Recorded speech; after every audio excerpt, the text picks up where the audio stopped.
pader, pinapaligiran at nagkapi ng mga mamahalin sasakyan. Mga bantay na laging mulo ng mulo, wala namang kasal pero marami ang nakabaro. Lumakas man ang ulan ay walang butas ang bubo. Mga platot kutsara na hindi kilala ang totoo. At ang ganit na puti ng gatas na nasa kahon. Kahit na hindi pasko sa lamesa ay may damo. Sarap siguro matirahan sa bahay na ganyan. Sabi pa nila ay dito mo rin matatagpuan ang tao na nagmamay-ari ng isang upuan. Na pag may pagkakataon ay pinag-aagawan. Kaya naman din na pinag-aagawalan. Kung makikita ko lang sa ayakin sisigawan.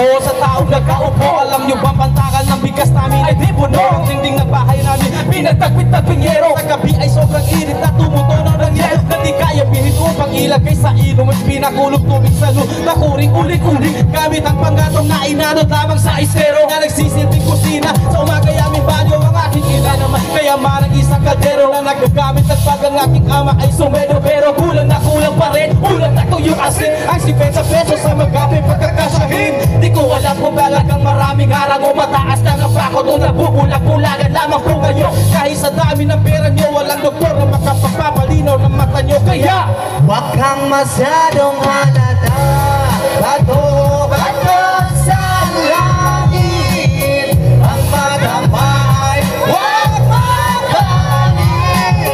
Bato sa langit. Ang madamay ay wag masyadong halata. wala kung bakit puro na lang masakit. Di ko wala kung bakit puro na lang masakit. Di ko wala kung bakit laging tanong ay bakit. Di ko wala kung bakit puro na lang masakit. Di ko wala kung bakit laging tanong ay bakit. Di ko wala kung bakit puro na